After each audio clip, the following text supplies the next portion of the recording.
Ya, selamat malam. Ini hari Jumat. Kita melakukan kembali rehat renungan di hari Jumat yang diadakan oleh GBI Ruko Gerahan Niaga yang digembalakan oleh Bapak Pendeta Kiki Cahyadi. Dan ini karya daripada anak-anak muda Youth GBI Ruko Gerahan Niaga. Mari kita berdoa. Tuhan Yesus, Kau berkati rehat kami pada malam hari ini, pada hari Jumat ini. Biar anugerah Allah, kasih Tuhan, bahkan kemurahan Tuhan, penyertaan Tuhan ada di balik firman Tuhan, renungan, pembelajaran malam hari ini. Berbicara Tuhan Yesus, karena kami siap mendengarkan, yang sakit disembuhkan, yang punya masalah ada jalan keluar, setiap persoalan ada kemenangan. Di dalam nama Tuhan Yesus, haleluya, amin. Hari ini rehat kita berbicara tentang kehendak Allah atau kehendak Bapa. Ayatnya adalah Matius 7 ayat 21. Bukan setiap orang yang berseru kepadaku, Tuhan, Tuhan, akan masuk ke dalam kerajaan surga, melainkan dia yang melakukan kehendak Bapa-Ku yang di surga. Matius 7 ayat 22.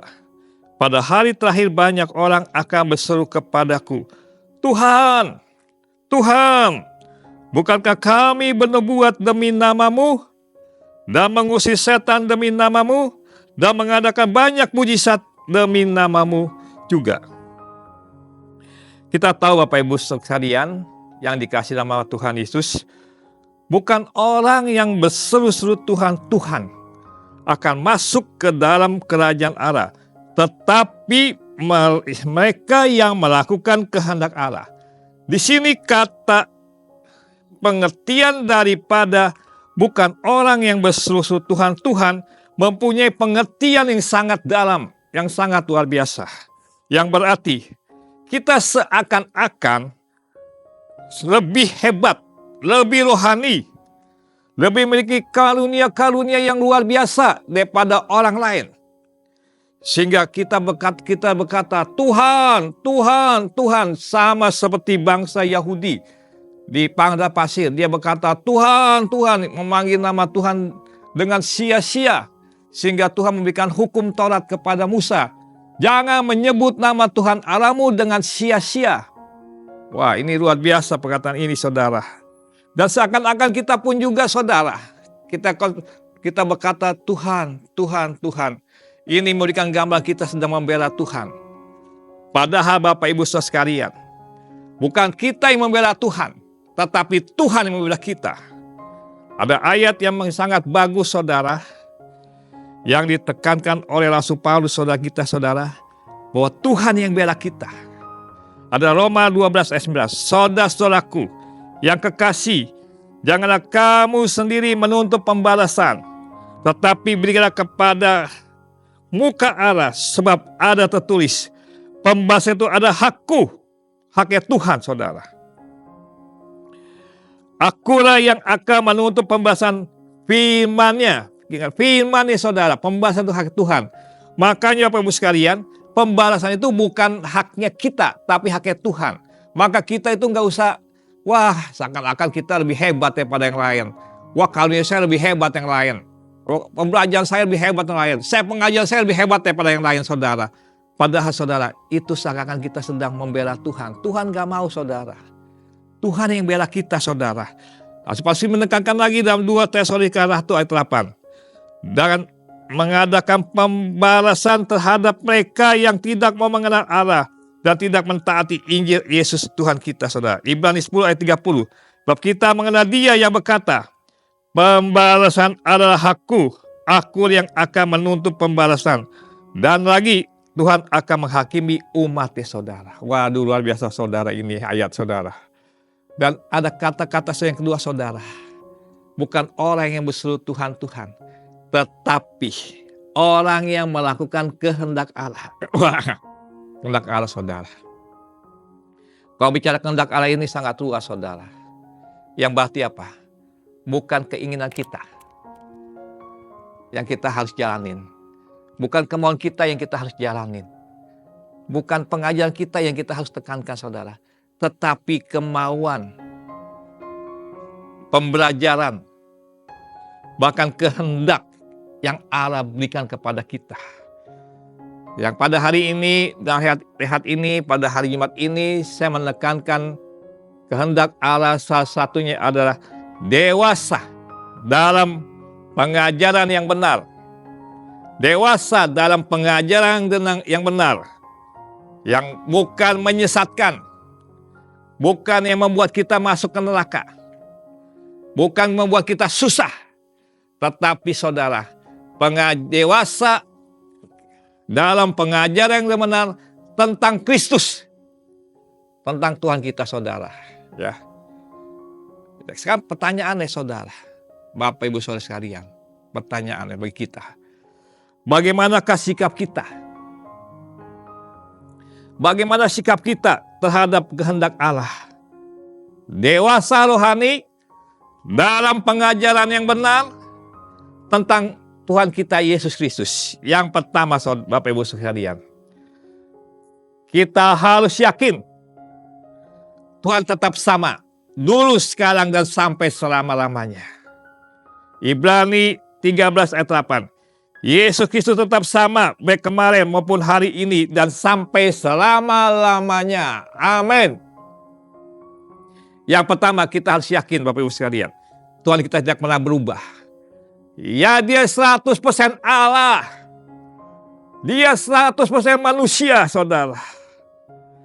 Yohanes 10 ayat 30. Aku dan Bapa adalah satu. Yohanes 17 ayat 21. Supaya mereka semua menjadi satu. Sama seperti engkau yang Bapa di dalam aku dan aku di dalam engkau, agar mereka juga di dalam kita, saudara. Supaya dunia percaya bahwa engkau yang telah mengutus aku. Jadi tetap, saudara, Yesus tidak pernah berubah. Dulu, sekarang, sampai selama-lamanya. Bahkan kasihnya, kemurahannya, penyertaannya, pemeliharaannya tetap sama. Pada waktu dia ada sebagai manusia 100%, berkomunikasi, bercakap-cakap, melayani, pergi menginjil, pergi kemana-mana bersama dengan para muridnya, saudara. Tetap kasihnya, kemurahannya, anugerahnya pun juga diberikan, tidak pernah berubah. Bahkan juga jamahan dan belayan tangannya, saudara. Bagi yang sakit pada hari ini, Bapak Ibu Saudara sekalian, Yesus tetap sama dulu, sekarang, dan sampai selama-lamanya. Dia tetap akan membelai kita ketika kita sakit. Hei anakku yang sakit, bangunlah dan angkat tiramu dan sembuhlah engkau. Jadi pada hari yang sakit, Bapak sekalian, tetap percaya pada Yesus. Jangan ragu-ragu lagi. Sekali Yesus tetap Yesus, Yesus yang menyembuhkannya. Maka dikatakan di dalam Matius 11 ayat 8. Marilah kepadaku yang letih lesu dan beban berat, aku akan berikan kepadamu kelegaan. Yang kedua, Bapak sekalian, bagaimana kehendak Allah dalam dewasa rohani dan pengajaran yang benar tentang Kristus? Jangan mau dipengaruhi dan menerima ajaran yang tidak baik, tidak benar, yang menyesatkan. Buang itu. Kita harus punya prinsip. Bagi orang yang percaya Yesus, ajaran yang benar ada di dalam Yesus. Ajaran yang benar ada dalam Alkitab kita. Makanya Bapak Ibu Saudara, baca Alkitab setiap hari. Ada lagu yang mengatakan apa? Baca Alkitab tiap hari agar bertumbuh. Saudara, kalau kita mau bertumbuh, saudara, dewasa rohani dalam pengajaran benar tentang Kristus, baca Alkitab. Yang kedua, jangan dengarkan guru-guru palsu, nabi-nabi palsu, atau pengajar-pengajar yang palsu, yang mencarikan kepentingan diri sendiri. Bisa juga para pendeta pun juga, saudara, yang ingin menjadi kepentingan diri sendiri sekarang, yang ingin pamor, yang ingin tersohor, yang ingin terkenal, saudara. Saling beradu domba di YouTube, saudara. Mari, saudara, jangan kita seperti itu. Baiknya kita menjadi pengajar yang benar. Tidak usah pamer, tidak usah menyombongkan diri kita, saudara. Tetapi kita tunjukkan siapakah Yesus kita. Ya, Apalagi sarana-sarana sekarang ini sangat luar biasa. IG, YouTube, saudara. Bahkan juga Facebook. Bahkan Twitter sekalipun, bahkan juga media sosial yang lain. Ini bisa menghancurkan pengajaran-pengajaran yang benar. Tetapi pada hari ini kita diajarkan bagaimana dewasa rohani dalam pengajaran benar tentang Yesus. Jangan mau dipengaruhi. Jangan menerima ajaran yang tidak baik, yang menyesatkan, yang membuat kita masuk ke neraka. Buang itu semua. Yang ketiga, jangan sampai kita mudah terpancing, saudara. Kadang-kadang, saudara, ya, orang dewasa rohani dalam pengajaran yang benar Yesus tidak mudah dipancing. Tidak mudah kita tergoda dengan ajaran-ajaran yang tidak benar. Yang menggiurkan, yang mengenakan kuping, yang membuat kuping kita enak didengar. Tetapi akibatnya fatal, Bapak sekalian. Artinya apa, saudara? Jangan mudah terpancing. Kalau kita hebat, dalam pengajaran kita hebat, umpamanya, saudara, umpamanya, kita terkenal, kita hebat, kita kaya, kita kuat. Jangan kita menonjolkan diri kita. Jangan kita mengungkapkan jati diri kita, saudara. Biarkan kita yang kita ungkapkan, yang kita tonjolkan hanya Yesus saja. Kenapa? Di dunia ini, saudara, manusia tidak ada yang sama satu dengan lain. Baik karakter, sifat, pribadi. Ada yang menjatuhkan. Ada yang membuat kita nantinya susah, saudara. Tetapi Bapak sekalian, hari ini kita disadarkan, saudara. Jangan mudah terpancing, tergoda. Layuan-layuan ini, bahkan tulisan-tulisan ini, saudara. Ya. Bahkan pun juga, saudara, ini ada kata-kata yang luar biasa dalam hal saudara hari ini. Ungkapan tulisan orang mau menipu kita, saudara. Kadang-kadang kita juga ditipu daya dengan kata-kata yang manis, saudara, dalam YouTube, dalam Facebook, dalam IG. Kita mudah terpancing, saudara, ingin menjawab. Lebih baik kita diam, saudara, Bapak sekalian. Apalagi orang-orang yang percaya ini sedang diincar oleh setan, iblis, dan kuasa kegelapan. Bahkan juga orang-orang yang membuat jahat pada kita. Jangan mudah terpancing pada hari ini. Lebih baik kita menjadi diam. Kerjakanlah kehendak Allah yang benar, saudara. Memuji besarkan nama Tuhan, meninggikan nama Tuhan, memuliakan nama Tuhan. Matius 26 ayat 41. Berjaga-jagalah dan berdoalah supaya kamu jangan jatuh ke dalam pencobaan. Roh memang penurut, tetapi daging itu lemah. Yang keempat, saudara. Ingat, yang keempat. Cukup Tuhan Yesus yang kita sanjung, sembah dan muliakan. Tidak ada kata Yesus min, Yesus plus, saudara. Yang ada tetap Yesus yang tidak pernah berubah. Itu aja. Dia Alfa dan Omega, yang awal dan yang akhir. Dia ada sebelum dunia ini ada, saudara. Dia akhir sebelum dunia berakhir, saudara. Dia tetap sama. Dia tidak pernah mati. Dia tidak pernah ingkar janji, saudara. Tapi ingat Bapak Ibu sekalian, sama dengan apa yang dikatakan dalam kitab Wahyu. Siapa yang menambahkan dan mengulangi apa yang ada dalam Alkitab atau Wahyu ini, atau penyataan ini tentang Yesus Kristus. Dengarkan baik-baik. Wahyu 22 ayat 18-21. Aku bersaksi kepada setiap orang yang mendengarkan perkataan nubuatan dan kitab ini.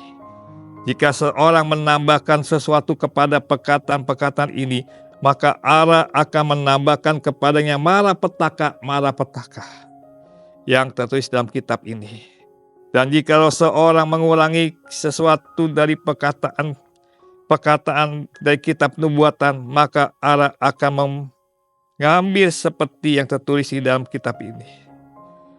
Ia yang memberikan kesaksian tentang semua ini berfirman, ya aku akan datang. Amin, datanglah Tuhan Yesus. Kasih karunia Tuhan Yesus menyertai kamu sekalian sampai selama-lamanya. Amin. Ingat Bapak sekalian, gak ada Yesus min, Yesus plus, Yesus macam-macam saudara, hanya satu. Yesus adalah Tuhan dan Juru Selamat hidup kita. Dia 100% Allah, dia 100% manusia. Kesimpulannya pada hari ini, bagaimana sikap kita terhadap kehendak Allah dewasa rohani dalam pengajaran yang benar tentang Tuhan Yesus. Yang pertama, kita harus yakin Tuhan Yesus tetap sama, dulu sekarang dan sampai selama-lamanya. Dia tidak pernah berubah. Yang kedua, janganlah mau dipengaruhi dan menerima ajaran sesat yang menyesatkan, yang membuat kita nanti masuk neraka. Yang ketiga, jangan sampai kita mudah terpancing, tergoda pada ajaran yang tidak benar. Pegang ajaran yang benar di dalam Yesus. Pegang ajaran yang benar di dalam Alkitab. Cukup. Yang keempat, Tuhan Yesus yang kita sanjung, yang kita sembah, yang kita muliakan untuk selama-lamanya. Amin. Terima kasih Tuhan Yesus.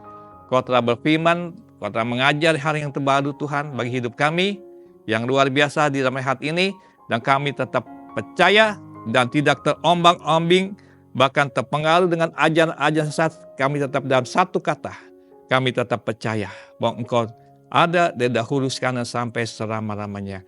Di dalam nama Tuhan Yesus, yang sakit disembuhkan dalam nama Yesus, yang punya masalah ada jalan keluar, yang putus asa dibangkitkan, bahkan yang lemah dikuatkan. Di dalam nama Tuhan Yesus, amin.